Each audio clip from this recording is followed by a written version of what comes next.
All right, this is going to be a fun one. One and all, welcome back to the Elite Classic 2 recap. We're here for a series between Dimmu and Numidan. And this is going to be a fun one, actually. Dimmu whipping out the DEHLI up against Numidan, the Japanese.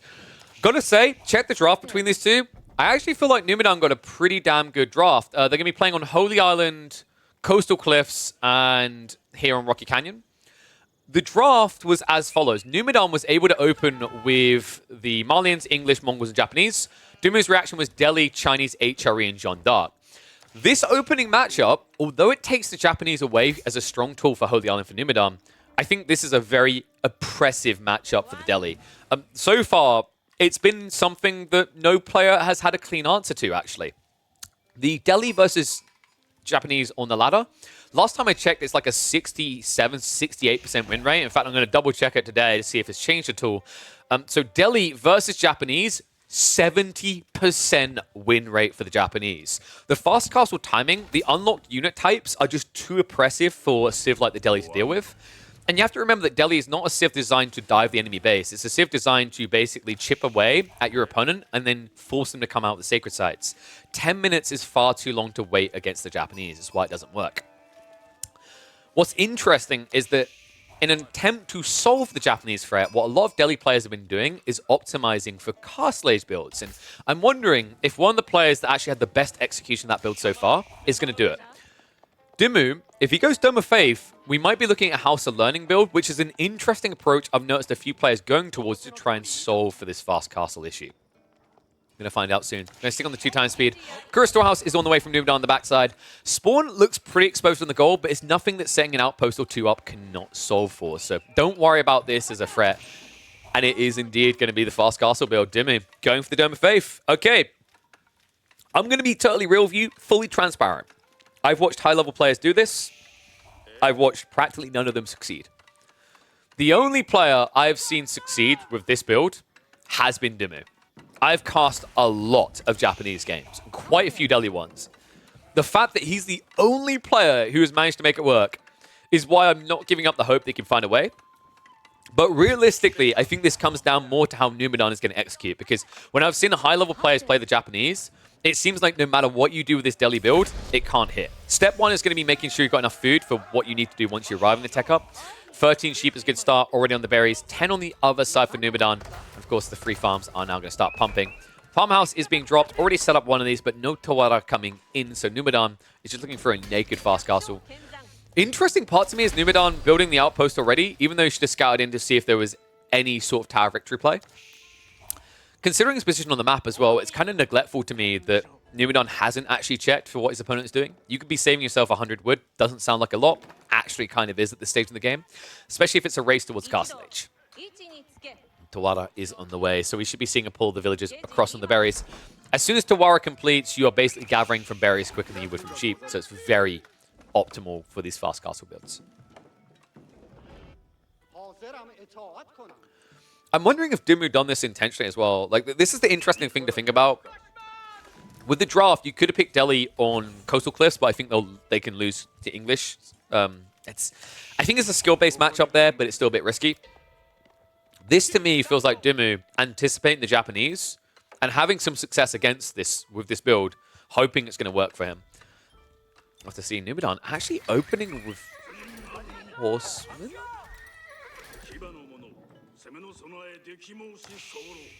This already feels a bit weird. Is he going to play Prolonged Feudal? This is one of the builds that actually, like, if I say it's weird, but this is one of the builds that can work. The reason it feels a bit weird is you haven't been given too much of a reason yet. Yes, there's some Ghazi coming, but not enough to dive and deny you, right? So you don't need to rush in this play. The reason why this play can be good, by the way, is the longer that the feudal age goes on, if you get into the Daimyo and you get Bannerman, actually these horsemen hit almost as hard as Ghazi. And when you consider that horsemen attack more frequently than the Ghazi, it turns into a win for the Japanese army. So let's see how deep both these players want to go in this. Because I feel like this is kind of a who's going to blink first, right? Like, your goal realistically on both sides is to hit Castle Age, but you want to try to force your opponent to waste more time in feudal. Sanctity is at least on the way. Other reason why Numidan wants to play in the Horseman, this is a perfect way of denying those sacred sites. Love this read as well. Heading around to the safe sacred site, anticipating that Dumu is going to send a scholar out there first. Good game sense on it. Other side of it, Ghazi are not a big enough number yet to dive this outpost and idle it out. So it turns out Numidan, this outpost choice was totally justified. Well played by him on that. Dumu. Well, he's going to play this different. Actually goes for the closer sacred site in the center to his army. That's actually a pretty smart read. It means that his Ghazi can be stationed for attack still without him having to go wide flank. It's interesting the difference these small differences make. It's like what we're seeing right now is big brain versus bigger brain making other brain look small, right? Like it's kind of like Numidan. He had the right idea. This is the safe sacred site. But why would Dumu do that when he can easily take the center one with the better units right now? It's going to be a split, which is a bit greedy, but if Dumu could at least get a lock, this would have been worth it. Unfortunately for him, he's not going to be able to actually get it in time. Block does come in. Raid on the other side, Ghazi are going to idle out the gold. Scout is apparently feeling a little bit heroic. TC is going to be dove. Not a great deal here. And this is without Undermesh, by the way. Undermesh is coming through soon, in 50 seconds. This could actually be a big deal for Dumu. Numidan, he needs to either get home or do something similar. Oh, wow, dude. I can't believe this. He misread it. Numidan went full greed. If you're going to go full greed, you can't do what you just done there, right? Like, you have to hit the economy to force a reaction. Hitting the Scholar's not going to do that against the Dome of Faith build. Dumu, that's a fantastic hit. He idles out the gold long enough that Numidan can't just crack that castle quickly. He forces more horsemen to come out. And behind this, now, it's going to be 2 sacred sites, a third soon to be locked in. And horseman numbers are heavily limited for Numidan. And this is what Dumu needed, right? Now he's switching to Spearman. Pretty decent answer considering you see the stables play. It's going to be castle age into probably more cavalry. Also, this gives you an ability to lock in these sacred sites. If this is a cavalry play, Numidan won't be able to decap once the walls go up. Love that little detail from Dumu as well. Just optimizing the Ghazi, pulling over the injured ones to heal. Floating Gate is now on the way. Racks being dropped, so Numidan actually going for a full switch. I think we're getting into Ona Bagisha, folks. I like it. This is actually really smart. He's anticipating what his opponent's done. He built Horseman first. He forced the reaction. One of the strongest things about the Japanese when they do these type of feudal openings is the way you force your opponent to react. Once they react, you have this very big spike to counter. And that's what Numidan's aiming for. I remember we used to see similar out of Anatan's Japanese build, where he would build a stables opening. He'd rush his daimyo. He'd get an Uma Bannerman, and that would force his opponent to build spears. Once he's built spears, what do? You go Castle Age, you drop a Rax, and you spam Ona Bagisha or Samurai. This is a similar idea. It hits the same element. It ticks the same box. Tech up almost complete. Dumu, meanwhile, has got 3 sacred sites now locked in, but the decaps are going to start coming through here. Needs to hit this gold, needs to idle it up, right? Because Numidan, even if it's Ona Bagisha, although it's cheaper than Samurai, you need to spam a lot of them. So you need quite a bit of gold. Tech up there. And Dumu, this is where he's starting to stockpile a bit, right? Like, this is exactly the timing he was looking for. I've seen him do this build. He's ticking the correct boxes, right? Like, he's not completely blind rushing it. He's getting enough to stay aggressive on the field to guarantee the gold lock in. And he's looking gradually towards that castle. We should be seeing a House of Learning coming in the next minute. Flash comes in the meantime. Ona Bagisha not upgraded yet. Numidan doesn't have enough gold for this. This could prove a problem. Ghazi idling out that gold as well. Spearman standing their ground. Remember, they have got a better attack speed, so although it's still a favorable fight for Ona Bagisha, it's not as top dog as you'd like, especially considering that you still don't have the full upgrades. Ghazi are just going to throw themselves away, so this is a full coverage. Dumu has padded himself for the castle build. It's on the way. House of Learning should be the optimal choice. And boom, there you go. 15 workers working on it. And this is where the game gets interesting, because at this point, Numidan's solution should just be to keep spamming Ona Bagisha. But the gold idle time has actually added up if you think about it. He still hasn't upgraded them to Castle Age variants. He's only got 10 of them. The idle time on the gold from the early raid with the Ghazi forced him the outpost and then that follow-up raid there has slowed him down. And behind this, we have been talking about a game where Dumu has been having at least 2 sacred sites at any given point. Adds up to a lot of gold trickle. And also, the idea of the Dome of Faith build that's very impactful. No relics have been grabbed yet by Numidan. Dumu has 10 scholars. Would you like to guess what he's about to do next? I think you know. Scholar's already moving out. Oh my, dude, he's taking them all away. So this is the key detail that I was looking for, and this is how the DEHLI build works. It's the 5 Scholar relic pool. If you can tick this box, Numidan is going to suffer in the gold department. He can keep up on food, sure, right? You've got Kura Storehouse, you've got berries to play on, you've also got the Yoroshiros you can drop into houses to help, but forged Yoroshiros don't really cover your gold cost here. It handcuffs you heavily. And the timing could not be worse. Numidan kept in his base so long, he's not going to get a single relic. Oh, that is brutal, dude. This is like the only way the DEHLI have been able to beat the Japanese in the last few weeks. No other build has worked. And if Numidan cannot start intercepting these scholars right now, he's going to be starved. Well, I'll just scare this away. Looks like maybe one relic can be blocked out, but the rest are already looking sorted. Lancer spam also coming out as a problem for Numidan. He's adding in spears now, but on a heavy delay. Scholar's at least going to get down, so one relic at least goes his way. But guys, it's still a 4 relic versus 1 situation. Lancers. Funnily enough, I actually got the ranged upgrades, so no melee upgrades coming in yet. That's finally about to complete in just a second. Remember, this is a lot of scholars, so the research speeds are really quick. Nice, are just going to raid onto the gold. He can even shift across onto the Shinto next. I think that might be exactly what he wants to do here. Instead, he chases for the food. Numidan, this is a lot of his food income as well, remember. He has got the level 2 wheelbarrow, so has an insanely quick gathering rate out here. So idling out in that area is pretty critical. And interesting enough, Dimu now adding in the crossbows. Unnecessary. I'm a little bit surprised by this, but he's paranoid about this building. Remember, the rats can build Onobagisha, spears, and samurai, so you take a lot of boxers with just 1 production building. 7 worker kills now, Dimu. 7 ahead, playing on deer as well. Oh, dude, this is such a vicious build, man. I'm not overreacting. I'm not overemphasizing when I say this is the one way that you can actually beat the Japanese as DEHLI. And now, Numidan at this stage, his thought process is, okay, I just need to get enough spearmen together to defend. And then I need to send Onobagisha across the map.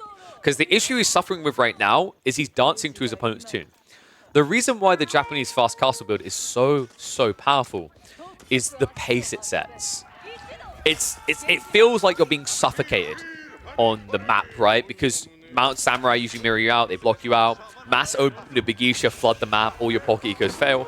That's why it crushes so many cips.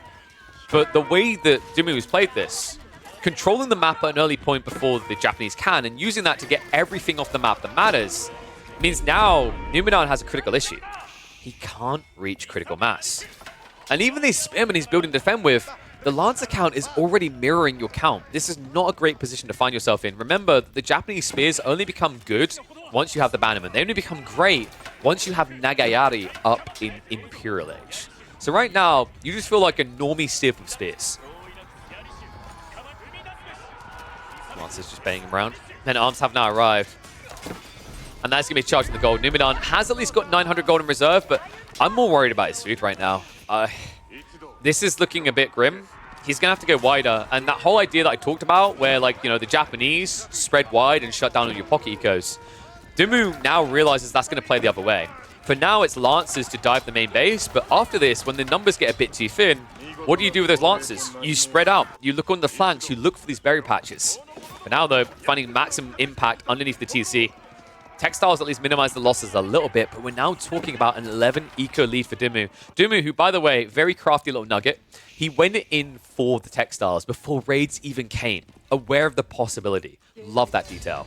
And that is going to be it. GG gets called. The DEHLI, 70% favored in favor of the Japanese. DEHLI are expected to lose this matchup, almost guaranteed at the highest level of play, but Dimu shows you the one way they won't. An unexpected victory for Dimu to open this series. We now mark Japanese as well as DEHLI off the list, and I am a little bit concerned. That should have been a clean, easy GG, right, for the Japanese. The reason why that build usually doesn't work for the DEHLI is because what the Japanese player does is he plays a prolonged feudal where his units aren't discounted. His units aren't worse. His units are just as good because there's no Tower Victory, right? If you think about it, if you don't have Tower Victory, your strength isn't really in feudal age as the DEHLI. But the mistake made there by Numidan is that he went a bit too greedy. He triggered the idea of Castle Age in his brain a bit too quick. He didn't realize that the pressure was going to keep mounting. And I think also he let that idea of the scaling scholar count get in his head. That really screwed the pooch for him. I still think that this matchup should be practically impossible, but I've got to give it to Dumu, and it kind of alleviates Numidan of a little bit of the blame. Dumu is beyond crafty when it comes to this build. He's like one of the best executors of the fast castle build I've seen. Flat out, like hand on a Bible. I don't think I've seen many people do it better than him. But now this leads to a very sticky situation. A very awkward situation for Numidan. His draft is very strong for the first 2 games. It gets weaker afterwards. I don't like his draft the deeper we go. I think the way he drafted was very creative for a 2-0 victory. But now we are going to be looking at, by the looks of it, it's going to be, is this Lipany? It's showing as an unregistered map. Let me ID it.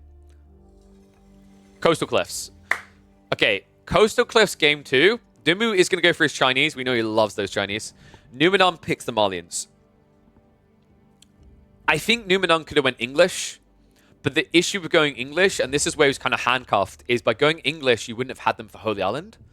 This is still a matchup that I think favors the Malians, though. If this turns into an eco boom, you're just more aggressive on your timings. And this is a map that is quite claustrophobic. It doesn't leave many places to hide, and also this map is designed to punish greedy civs. Now, I know you're about to say Malians are greedy, but the way they do it isn't TC oriented, and that's a key detail because look at these stone spawns. Far away from the base. It's not really something ideal to aim for. We hop into game number 2, where Dumu has picked the Chinese, Numidan on the Malians. Now, China can work. I see them as a mid-tier civ on Coastal Cliffs. The idea is if your opponent tries to play into aggro, you barbican the front deer, and you're safe. But this is a greed race, and it's a greed race of a different design. One that actually favors the civ that isn't building TCs. Numidan, it's all about cattle ranch spam. And you don't have many great reactions to the Chinese to this. You can try to build Chiganu after going Song, but that's a slow timing, and you're also building Chiganu into Javs. You can try going Mass Horseman, but that's also going to be Donzo's defending choke points. So, realistically, this is likely to turn into a Castle Age race. And I'm a bit worried for Dumu if that's the case. Sofas kind of dismantle everything you're going to do if you want to be an offensive player, so your only option left is crossbows. We'll see what Dumu has in mind, though. We're going to speed up 2 times until we're in feudal age on both sides. Might even be Castle Age if it's going to be no aggro units. And scouting is going to be very important here. Opening play is going to be really good for Dumu. He should get more sheep off the map due to the extra scouting range. But what matters afterwards is what you see. These players need to sniff out what each of them is going to do. Because if Numidan sees no production buildings into aggro, it means he can double his mill production and just go full into ranches. On the flip side, for Dumu, if he sees his opponent is going to go full mill and have no pressure, it might be to his benefit to try and attack. Nice push away. I love that detail. Numidan. He's anticipating the Barbican. And oh my god, dude, it's going to be an aggro Barbican! Okay. Dumu, I must tip my hat. I'm impressed. Like, I was wondering where the hell it was. Oh, yes. We might actually have a 2-0 on our hands here. Look at the Barbican placement. He denies 3 golds with 1 Barbican. Which means, as the Malians, you literally have 1 gold on your side remaining. This one kind of is there in the mid-map, but these just not accessible. And now Dumu is going to move in to burn it out. Of course, how could I forget the most classic of plays? I feel like I've spent so long watching Chinese players just go eco boom, I forgot that this was even on the menu. Great move by Dumu. But Numidan, with that wide gold, does at least have a recovery plan. So, Dumu, I love step 1 in this plan. I want step 2 to be more aggro.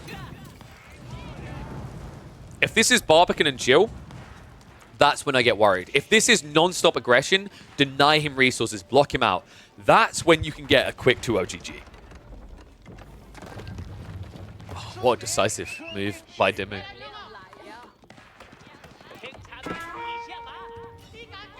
Now, keep in mind this was without wheelbarrow, right? So it was a lot of idle time to walk across the map like that.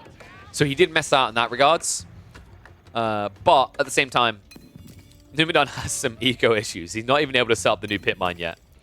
And right now, his only gold income is 75 a minute. So looking a bit ugly for that. Funnily enough, even with that detail in mind, it looks like we might be getting jabs. I'd assume archers here. Archers is kind of cost efficient. You need to get your tech unlocks, right? And with limited gold, jabs is quite expensive. But funnily enough, it is actually going to be a jav. Scout on the way. Dimu now knows about this. And he's going to pull 2 villagers for an outpost rush. Oh, I'm so used to watching these greedy type games by Dimu with the Chinese, but this is something else entirely. This is just cheesathon right now, going back to his release AoE 4-state days.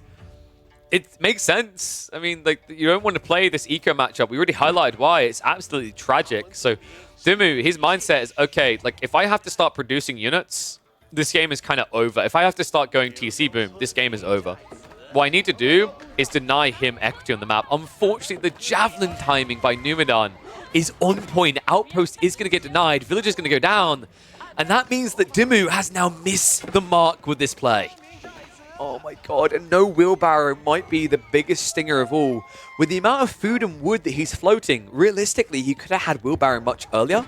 Might have been the difference between getting that outpost up and getting it down. Right? Like, I think actually that was the thing that was missing here. Dimu now has to pack up and move home. Every villager has to leave the base. So Barbican outpost on the north side is still going to be a ticked box. That's still equity taken away from Numidan. But now, with access to the south side pit mine, his game doesn't flatline. Dimu is now having to make the cursed choice to go into that TC build we talked about. The question you've got to ask, though, is did he get enough of this? Did he do enough damage to Numidan for it to be worthwhile? I'm a little bit reluctant to say yes. For a start, in this type of game, that type of play, the follow-up is to drop a good TC on like a deer stack, because you need that extra surge in eco. This is going to be a condensed TC build by Dimu. It's something that he'll be like, okay, I know I have to do this. I don't like that I have to do this, but I accept it. And in fairness, I'd say if any player on the Chinese is comfortable with the idea of condensed 2 TC, it's Dimu.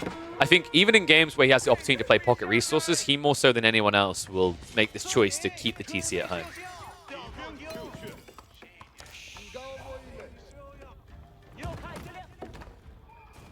Imperial Academy now on the way, so we are going to activate the Song Dynasty. Already has 2 taxmen, so still getting some value off the discount. And Numu, is he going to try to get aggro with this? It's an interesting idea, but I feel like you have to defend the pit mine. It's the #1 priority, right? Outpost is at least coming out. Love that he's playing Deer. This is actually really cool. You need to take risks on the map now. You're up against a Civ that tried to play aggro of buildings, which tells you they're not playing aggro of units. And if they're not playing aggro of units, they're going to be greedy. How do you beat that? Play the map. Right? That's the way the game is designed. Berries are not as good as deer. Deer are not as good as boar. These deer and boar tend to be located further out in more exposed areas. Love that he's even getting survival techniques. Okay, so Numidan. Probably just looking for enough troops to defend here. I don't think you want to all in your opponent. Even if they are going to go multi-TC Song Dynasty now, that takes a long time to come online. A lot longer than it would take for your cattle ranch to get fully operational. Yeah, I like the outlook of this game for Numidan. I think Ben was really close to making this a 2-0 if he just got this outpost up. At that stage, the delay means you can play 2TC very comfortably. This just feels like, although you're going to get a slice of what you want, your opponent also is getting what they need. He's even going to get a pit mine in the center. The bloody confidence on this guy. And for good reason, right? When you go 2TC Song, you don't actually have enough food income to afford to produce military units as well. Like, that's just a reality of the build, right? If you try to, you're just going to miss out on production in your TCs. That second TC hasn't even been dropped yet. I imagine he wanted the deer stack, but like we said, it's way too late now. So it's probably going to be, what, down here? Okay, yeah, down here, south side. So condensed TC approach. Jabs can still raid this tree line, by the way. This is not safe at all. In fact, they're going to look to poke now, so... quick to pull away. Taxman almost gets sniped there. Love the idea, the killer instinct that I've been talking about for Numidan. This is the detail I want to see. This guy, especially in the first 10 minutes, I think is what's impressed me in a lot of his high-level pub games. He's very relentless. It's the mid-late game where I think he's missing that killer instinct. So what I like to see is that he's playing aggressive early on and applying pressure. In fact, this is looking like a Farimba build, which is wild when you consider that he had no gold access at the start of this game. That's crazy. I mean, he hasn't built a single ranch. This is 100% Farimba play. I'm impressed, man. Like, I think the idea of this going 25, 30 minutes would have had me doubting Numidan's capabilities. I think that's where he falls apart as a player against the best players in the game. It's almost like he just doesn't have enough practice with these late game scenarios to have that killer instinct I talked about. But the first 15 minutes is something he's too aware of. And Farimba, confirmed, it's on the way. 17 villages rushing it up. Horsemen are not going to scout this.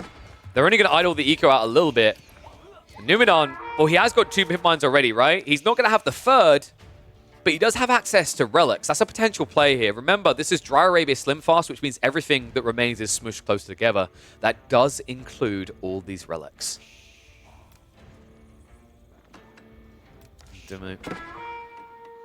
What would his reaction be when this happens? I wonder, like, I can just imagine him being like, oh, cool, blimey, that was a quick Fulani. Like, do you anticipate Farimba here? It's 11 minutes in, after your opponent has had to play the map like this. Dimu's a smart cookie. He might have, like, an instinctual feel that this is going to be a Farimba play. But he doesn't have confirmation. So you have to balance it in a way that you're still getting your own eco-scaling while acting and building an army as if Farimba is on the way. So let's talk about negatives of this play from Numidan, because there is a really big one. If Dimu is able to catch up into Castle Age, his comp will start to win out. You can play Palace Guard a little bit more confidently. Musafadi can still be annoying, but I feel like Sofa is the really big threat factor against Chinese. If you're playing slow-moving units and they're playing Turtle, they can just hold choke points from Nesta Bees. So I think for Numidan, he needs to start extracting value, and this is a good start. Jazz moving in. The Chuganu answer is not a good one. That is a nightmare to have to react with. You don't have the movement speed to gap close, and also these units do get bonus damage against you, so pretty dicey. Horsemen at least being added in. Numidan has now got the upgrade into veterancy. This is where he could easily start sniping these guys down. With the amount of damage these guys have, they'll insta-kill any Chuganu. Weirdly enough, it just keeps backing away. Yeah, a little bit surprised, actually. I think Numidan is showing a bit too much respect here. Killer instinct logic, right? Like, yes, there are going to be horsemen coming, but you have reinforcing Donzos. You probably shouldn't be this scared. Javelin counter is about to get a lot more spooky. 5 more added in. I wonder if we'll see Military Academy in a rush. He's gathering an insane amount of gold, and he's going towards the Imams. So we'll likely see him grab 4 relics and then queue up Military Academy afterwards. That's a really big deal when you play Farimba. That timing matters because it increases your surge potential. But for now, he's ticking the boxes required, right? Numi behind this has got 1 Rax, 1 archery range. That means he got all the tech upgrades efficiently. And we should be looking at Steeled Arrow soon. Undermesh level 2 also on the way, so these Chuganu are going to merely tickle.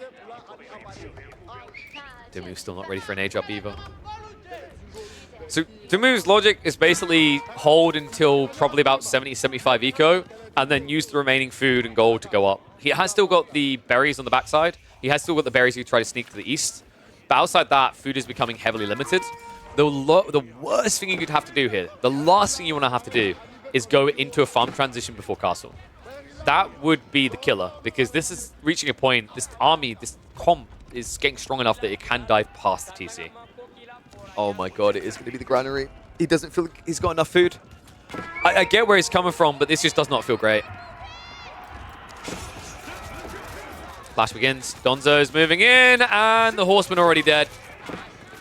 Jav's going to start sniping this down. Level 2 ranged armor is not in yet. Sure, most of the Donzos are gone, but the problem is Dimu, in a game where you're out of food, you're going to need a lot more food, buddy.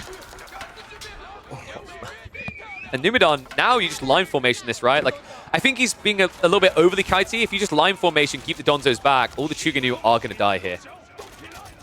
Level 2 ranged armor is coming in a sec. Donzos are just soaking. Numidan is confident that he's just got the win. He doesn't even feel the need to start step this. Full pressure coming in. Oh my god.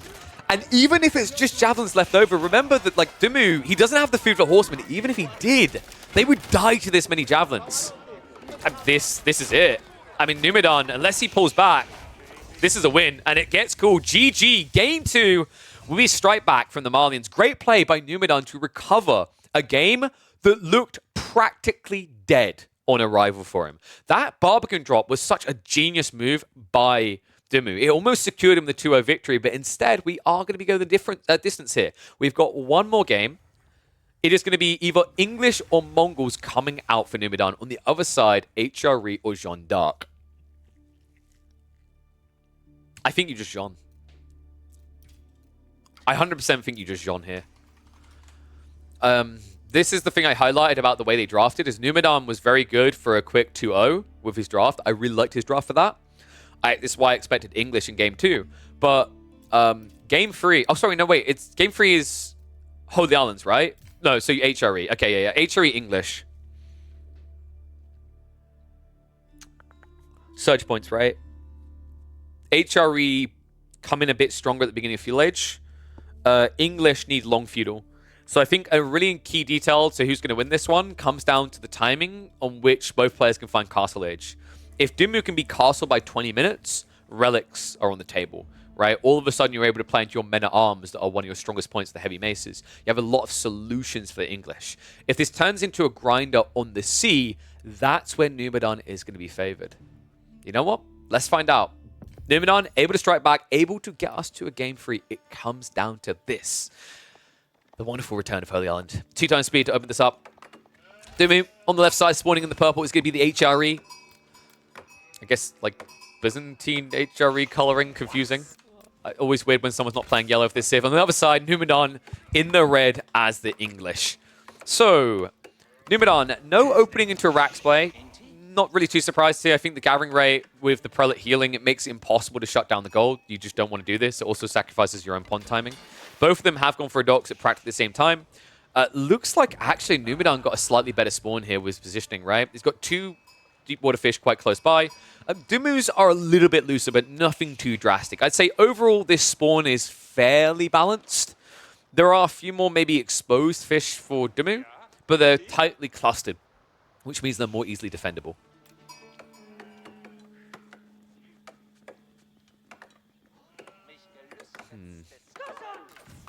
Numidan. And just to recap for people, coastal cliffs, you can't access the fish. That's why fish was not a factor in game number 2. Coastal cliffs fish are scenic. They can't be touched. So this is interesting, actually, because realistically, HRE should be able to get to a second dock quicker if you choose the full spam, due to the fact that you have a 40% buff gathering rate. That only really holds true once you get to age 2, though. Right now, you have to remember, at this stage, your Prelate is already incapable of buffing your entire economy. So the discount rate that you get as the English actually kind of adds up. Saving 10% on each ship produced adds up the longer you're both in Dark Age. So I'm expecting Dimmu to look to move on the gold soon. In fact, he's already doing that. And we should be going towards Feudal Age in probably the next minute. Numidan would love to hang around longer. I think of these 2 civs, it works a lot better if you just play long Dark Age as English, but you know you don't have an option to here, right? You have to be on your way up. Council coming in. On land, will we get the Arca Chapel soon? It'll be on the gold and the wood, so a juicy one. Might even position it right here on the wood to extend the line. One interesting detail is going to be the opportunity to go for the longbows. I got to say, actually, one really important detail in this game was the gold spawn. That gold spawn was so lucky for Dimmu. It's more vulnerable if it's on the forward, because if you have your gold here or here, English longbows can punish you, right? But a gold spawn on the back, much more difficult for Numidan to do anything about now. He does at least still have a target in the open field, but realistically, the reality is this is going to take an extra 8-10 seconds at least to get here with longbows. It gives more time for Dimmu to react. And it's more likely you're going to be scouted moving in as well. So Arkan on the way up. Fishing count. Looking neck and neck, but not for long. We mentioned this whole idea that Dimmu has more wood income. He's going to use that to build more docks sooner. Second one's already up. And interesting, the fishing boat coming out idle. He's like, wait, where are my fish? Deeper, my friend. Deep seas we head for. Arkan. A lot slower, actually. Numidan's timing was a little bit skewed there. Savings of the fish, right? Like, so we've got 8 fishing boats. You're saving 8 wood each time, so that's 64 less wood. Doesn't sound like a lot, but kind of matters. Prelate buff rate does still make it better for the HRE, but this is where it's going to get insane. Now, you're going to be buffing 20 of your villagers. In fact, every single on-land villager should be buffed, right? Because the only things you need is wood and gold. Love the racks opening here from Dimmu. I would prefer the idea of archers. I think with the extra wood, you can afford to do that. Actually, kind of funny thing, if you're able to ever get towards marching drills on land, HRE archers destroy English lombos because they can dictate when you fight. Nice micro there. Love that. Numidan body blocks the fishing boat, keeps it away from safety. So nice little first blood struck there. Second dock now on the way from Numidan. Dimmu really needs an outpost here, actually. This is going to be a problem. Men-at-Arms will at least be able to push this away, but a slight delay, right? So you might end up idling up your gold a little bit, as 2 lombos is quite problematic. Especially if you don't move quick enough. Dimmu is just about going to get away with it, right? Nope. Nice pick there. And now you can hit the wood line, so a lot of idle time here, all because the timings didn't align. Men-at-Arms are finally here, so this is the point where Numidan should just have to back away. And he's now going to be a blacksmith, so marching drill should be on the way. Dude, he's actually committing to mass men-at-arms. Okay, that's kind of wild. I didn't expect more than 1 rack's worth. I thought it was just going to be, you know, mirror out the lombos, force them back. Instead, looks like we're going to be having a spam going on here. This is an opportunity now for Numidan. Because he's seeing all these men-at-arms, this is probably the best time he's got to try and strike on sea. It's still difficult because you are facing off against a 40% buff rate, which you can't match. So, like, if there's any civ that could strain themselves between men-at-arms on land and sea aggro right now, it would be the HRE. Nice little delay. Love that, actually. Numidan, he sent the scout in to tank the charge of the men-at-arms so they couldn't gap close on the archers. And Undermesh now on the way. No marching drills just yet. Seaside is a little bit problematic here. Dimmu has got a single demo on the way. But archer ships already wrapping wide, looking onto the fishing. In fact, they should be camping this. Dimmu sees what it's up against. Dimmu, nice micro there. A little bit goldfish in the end. Will actually detonate, and it looks like somehow Numidan, although his micro is a bit questionable, he outlasts Dimmu here. So well played, able to push this back, and the second sprint coming out is a problem here. Numidan, a little bit weird on the micro. Will still somehow get a bit of it, but that should have been a sprint going down. So mistakes made there. Looks like he was distracted elsewhere. Nice detonation coming in from Dimmu. Pressure still being mounting up for Numidan here. Double demo going in. Springall brought low, but not low enough. Clutch heals from the fishing boats. Keeps Dimmu alive here. And now he looks to strike on land. Lombos, short bows, just trying to defend. But remember that undermesh is in, so these early men-at-arms a decent amount more chunky. And a lot of idle time now return. Now this is critical. If you can keep this up for, say, a minute, Numidan, although he's winning right now, won't have the gathering to keep the production up on water. Dude, these clutch heals. Expensive, though. Keeps the Springall alive, costs him 3 fishing boats to do so. That should be enough to now send Numidan packing. Woodline, in the meantime, is going to shift to the north side.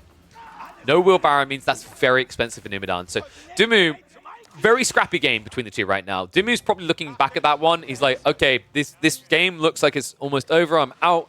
But then he hits the woodline like that. That's where you breathe a sigh of relief, right? That's where it's like, okay, Numidan has bled as well. But now you look at this game, Numidan's probably looking going, okay, I did get idled out, but I have better fishing than you now, right? And we're also now playing a longer fuel age. I'm the English.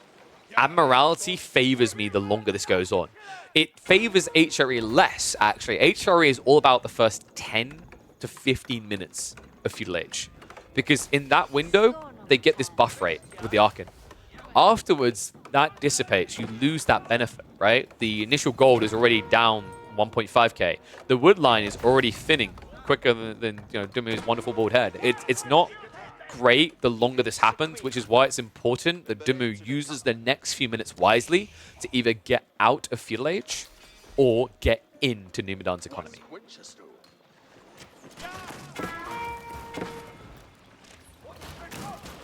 He has got a wonderful bald head. Dimmu owns the baldness, and I love it. I don't think I could rock bald. Bald is all about confidence right now. You know, that's how's making this comeback. Numidan, nice little strike there. Good trade. Dimmu, able to hold on, but not really much fishing to show for it, right? Another demo goes down. Dude, I think Numidan is kind of just outplaying on water a little here. I mean, not even a little. This is just really well played by Numidan. I'm impressed. I don't think it's been clean from him all points, right? We saw some questionable demo ship usages, but once he got this lead, he held on to it like a rabid dog. Dimu is definitely struggling because of it. More demos are at least on the way. Land aggro needs to ramp up here. No marching drills yet.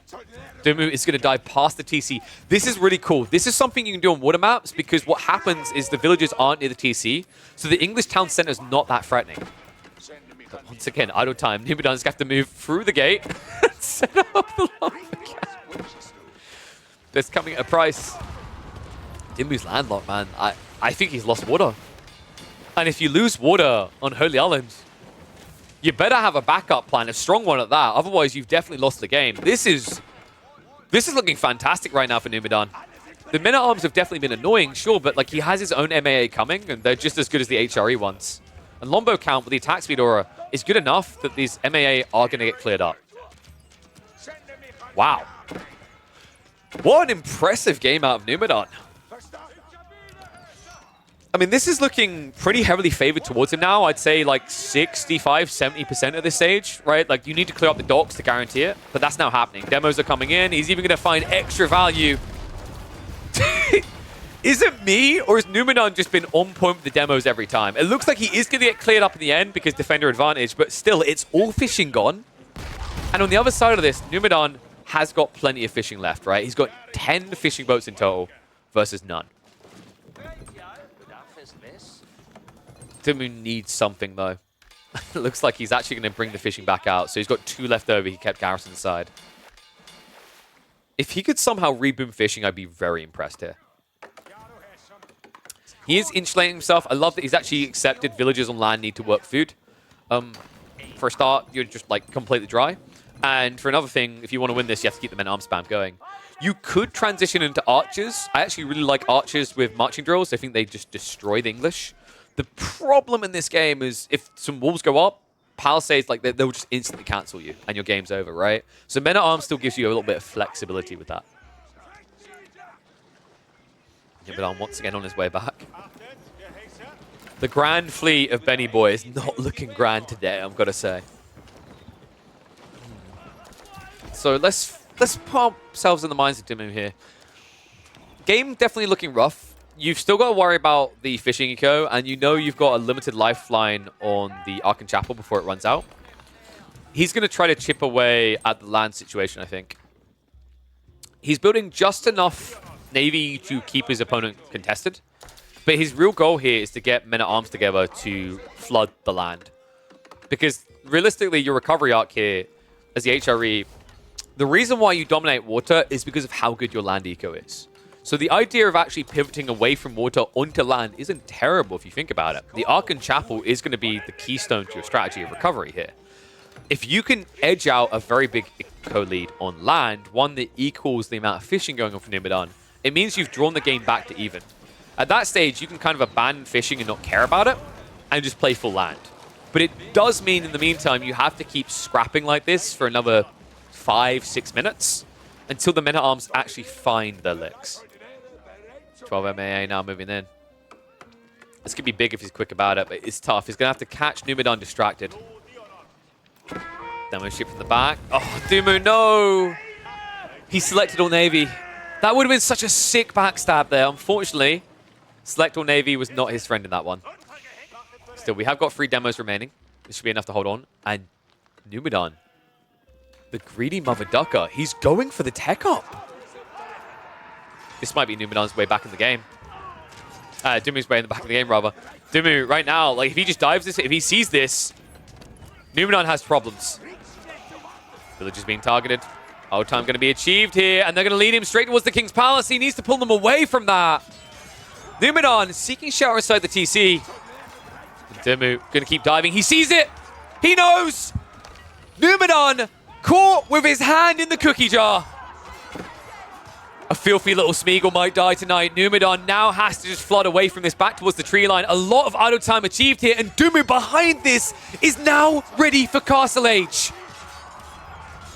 I mean, dude, this is it. This is the recovery arc he was looking for. Right now, Dumu, the mistake that's being made by Numidan, he's not trying to remove this threat on C entirely. Fishing is still happening here. It's extra eco. He can't dive due to the arrow slits. He's going to try now, though. Men-at-Arms are at least being swept up here. King's Palace is going to be complete soon. Dumu still waiting on that little bit of gold to be dropped off. But fair to say, he found some damage here, some necessary damage to remain in this game. Tech up complete. Dumu, this should be the cancel of some demos, surely.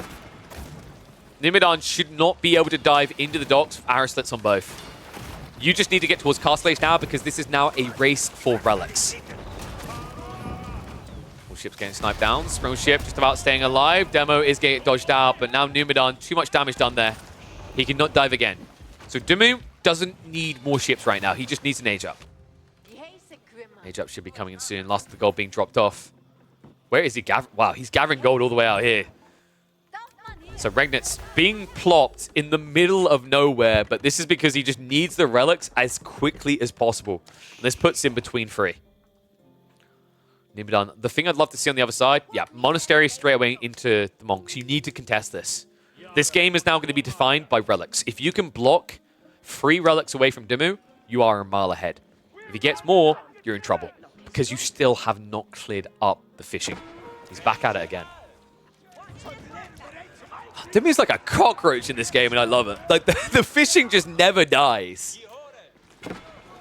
It's kept him alive for so long, and credit to him, guys, it's now got him to a very, very powerful point in his game. If this turns into a men-at-arms grind on each side, this is not a strong point for the English. You're going to have to fight mid-map. You're not going to have the attack speed aura, but your opponent is going to have +6 damage and +2. They're going to be a mile ahead on DPS compared to the armor clad that only negates the effect of the double-handed, right? Like, nothing will work against the heavy maces for you here. And Arms just wasting the army's time. Meanwhile, Prelate's on the move. Here we go. 2 Prelates already, 3rd one on the way, so this could easily be a 4-relic game. He needs to be quick about this, though. I don't know where the 2nd Prelate is. He's still in the Arkin. Okay, so he doesn't think he can afford to pull him away from that. But 2 of the mid-map relics very much seem grabbable here. Numidan at least trying to contest in the center, but I imagine Dumu's not going to be too greedy about this, right? Oh, wow, he goes to the safe relic first. I thought he'd try to play for the right side one. Obviously, we have God Vision. He doesn't. So Dumu's mindset right now is, I actually need the gold. I'm running out of safe gold. Playing these flank goals is risky. I just need the guaranteed relic to guarantee I can build units. And what a punt as well. I can't believe he got what I'd say was the most risky relic first. And, oh my god, dude, he's going for the docks, right? No, it has to be Outpost. The docks play is kind of weird. People don't do it very often. Usually it only feels great with mass galleys and, like, Carracks. I think Springles are a bit weird because of the way that you kind of start to step away a lot in the fights. Other 2 relics are being guarded. Numidan returning his 2nd. So 2-2 split right now. It's going to come down to the final relic. Horsemen are scaling, though, and it's got to be said, actually, Numidan doesn't have a great answer to that. This gold gathering is nuts. The locations he's doing this in, it's crazy. Demo hits! Okay, this is it. Dumu's off water. Now, he has got farms coming in, but not quickly. He's got a few fishing going on at the backside and shoreline fish. Not ideal. His army is moving out, and it will grab the relic first. Okay. Love the chase down on the Monk to guarantee there's no return. So 3 relic game. Dumu, he gets what he needs. This is still an uphill battle now because you are up against fishing. You don't really have access yourself. You have been getting outplayed on water. I think it's fair to say, right? Like, Numidan's execution here, while not completely flawless, has been very, very impressive. But you are the HRE. You do have a little bit of extra buffed up wood gathering still going on. And he's using it to now get into these farms. Farms that will have devoutness, which means he's going to be even more efficient with this. The other side of it, Numidan has started adding farms himself, but not a lot of them. Horsemen moving past the army. Oh no, the classic issue. No textiles either, so some villager losses are going to be occurred. And Horsemen can just kite you. Like, the problem right now is Numidan, he didn't fully wall himself in. He doesn't have spears yet, so no great solution to this Horseman flood. Cost some idle time. If the goal gets spotted, he might actually have big problems. That's out on an open field. Instead, it's just going to be a game of Benny Hills here. Dimu has to be quite happy with the fact that he's just keeping the enemy at home. Right now, Numidan's like, okay, if I can just shut this down, I can go back on the offensive. And Dimu understands that. This isn't about winning with this raid. It's about keeping Numidan away from his strong point, which is he has fishing. He should have a lot more troops right now. And every minute that Dimu burns with Numidan's, it's going to be more of these farms getting added in. In fact, it's going to be him getting closer to the Imperial Age. We should have known. Someone said it earlier, if there's one civ that can recover in Holy Island on land, it's HRE, and we're about to see exactly why. Dimu is targeting the Imperial Age. Horseman still even finds some extra eco chip damage. Shoreline fishing has definitely helped, by the way. Like, credit to him, this has been keeping him in it. A few more troops are being built, because Dimu did lose a lot there, seeing more troops come in, but these Springald defenses are such a pain in the ass. This outpost also is not going to go up, by the way, because that Springald emplacement is going to reach. So, good luck, have fun. What a reasonable perk. 54 damage per shot.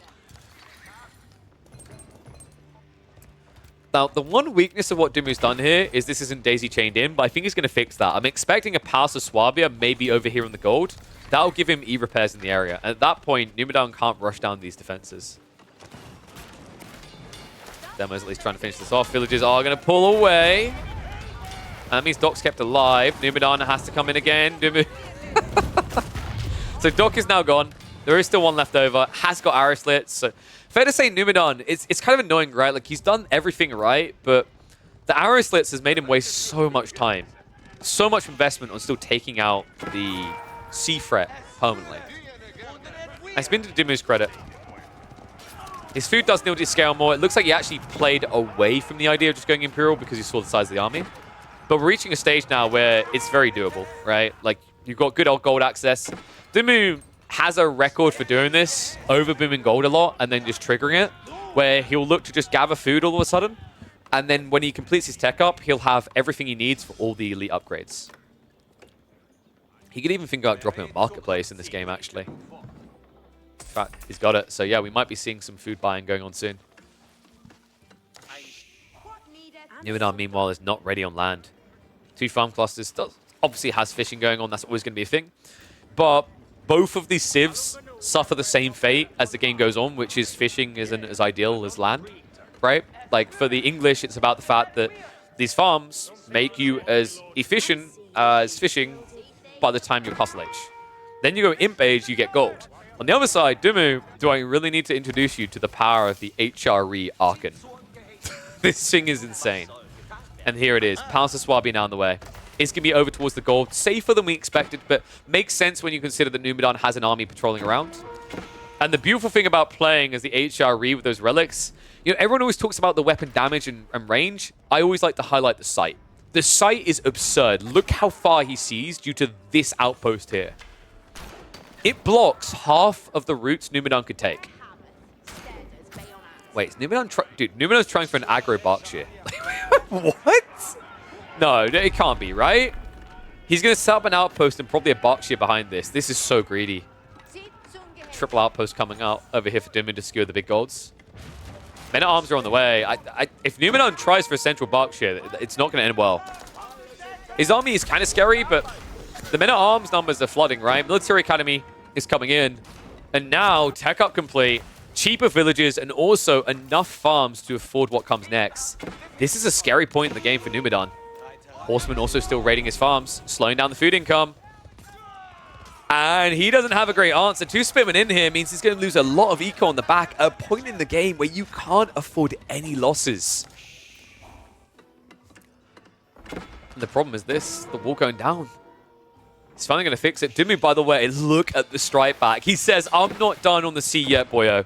Double carrot now on the way. Numidan needs to get a lot of demos out. He can actually afford it, by the way. Like, he has a lot of extra gold compared to what he needs.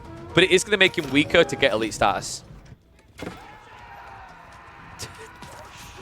Okay, it's weird to look at the numbers and think this, but I genuinely think Dimu has to feel very confident about his position in this game. The thing that he's seeing, he's basically using Numidan's playstyle against him. Numidan is thinking, okay, I'm English, I can go Imperial Age, I'm very good in Imperial Age. I'm just going to turtle to get there. What Dumu is thinking is, I probably should have been dead about 10 minutes ago, but I understand the type of player Numidan is. He's not going to all-in me. He's not going to make a move unless he feels it's a guaranteed win. This is the thing I've been highlighting about Numidan.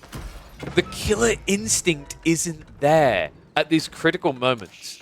If he can learn these mutations, if he can play into them a little bit more ideally, he will have the solution, the golden solution to these.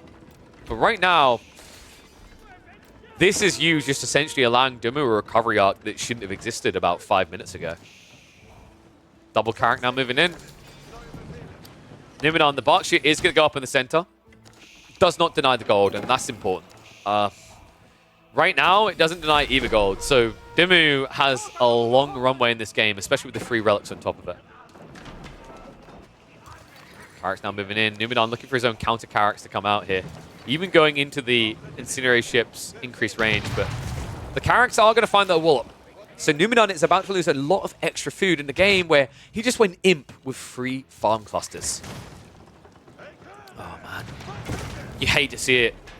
And Dumu now getting elite army tactics ready. Langsneck being added in. We officially have a problem. Double Colv also is going to be the correct play from Dumu. Just guarantees that he can move in, snipe for free, play out. Guarantees his opponent also can't just try to blitz the defenses with bombards. Dumu, the longer this game now goes, the better he feels, right? Like, yes, Men at Arms is kind of expensive on gold, but you have a lot of runway here. You're also now just securing water. Like, the Carracks is so important here because Carracks allow you to siege down the docks before an answer can get out. Looks like demos are at least going to start coming out, so we'll have a response. The rallies are... not ideal. Wow, he actually went armored hull level 2 as well. So, Carrack on Carrack, you should win. Obviously, that one was heavily injured, though. And we have got fishing back online, folks. Actually, like, it was never offline, right? This is the same 6 fishing boats that done shoreline fish. It's actually crazy the difference they've made in this game. Closure's now coming in. Numidan about to get hit on the farms. When will he learn? When will he wool? Oh my god. Wait, has he overchopped? Oh, no. No, come. How is... Really? You asked me, there's trees there. I don't understand how you just squeezed through there. Villager's going to get hit. I can't believe that was an entry point. Elite Men at Arms are now in. Numidan is at least going to posture with the army, but like this is now turning into a resource game, right? And it's one that Numidan doesn't have as much of on the map. I think Numidan, knowing the type of player he is, he's once again just being like, oh yeah, no, like I have enclosures. I'm English. And he's nodding his head as he says it, and I'm nodding my head as well. And then just like Dumu, my response is, and what? Because it doesn't matter. The gold surge is what matters. Dumu has all the gold on the map he needs to take fights exactly like this. 1 or 2 Langsneck mixed in, able to wipe the front line of Men at Arms. And the gold remains secured here in a game where he now has well over 10,000 gold to still play with. Berkshire is still standing true for the moment. I'm not expecting that to last for long. Langsneck now also just reaching in onto the villager line. Numidan actually losing a lot of economy here. 93 versus 118. Carracks are somehow going to miraculously stay alive. Oh, demos cannot go 1 by 1 here. Okay, that's much more like it. Yes. Oh, doesn't that just make your toes curl? 1 demo to kill 2 Carracks. We won't talk about how many died before that.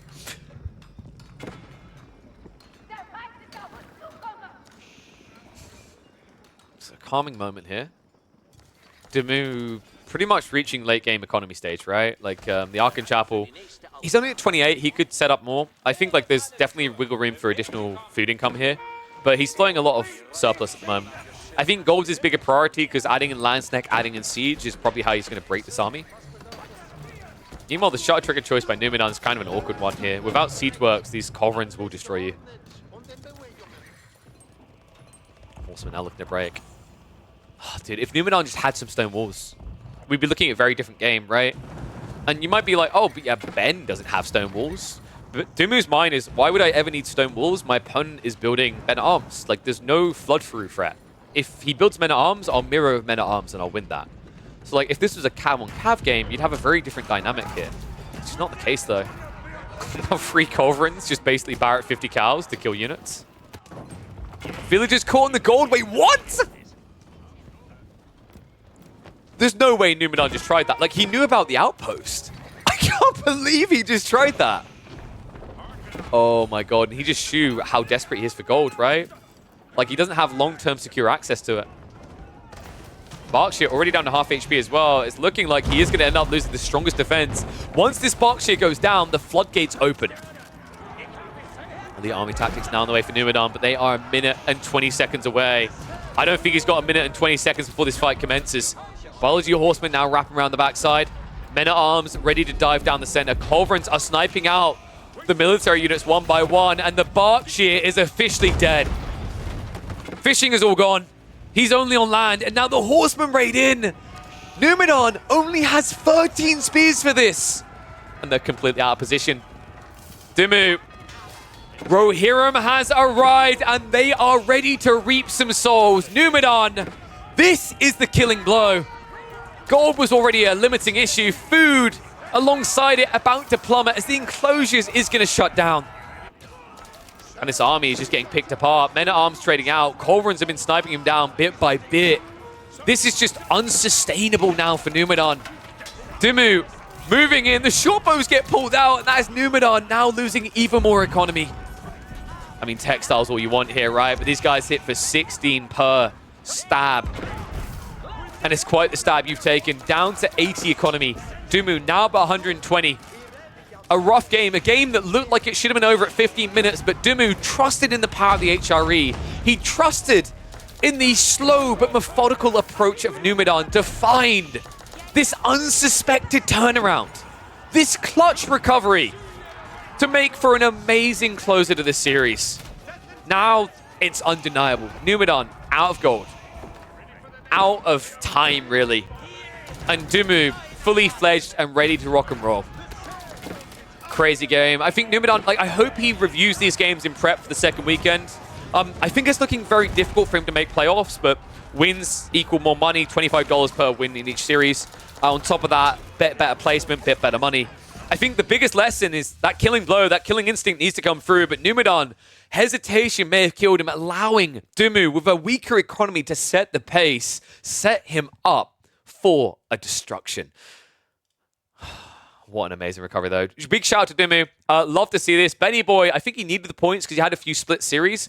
So after this series, just to recap what happened on the first weekend, Dimmu is in 5th place, 3 wins, 2 losses overall, but it means he's still in contention. If he has a good performance on the second weekend, he could still make an appearance at playoffs. Remember, only the top 4 will make that playoffs bracket from each group. I look forward to seeing you all there.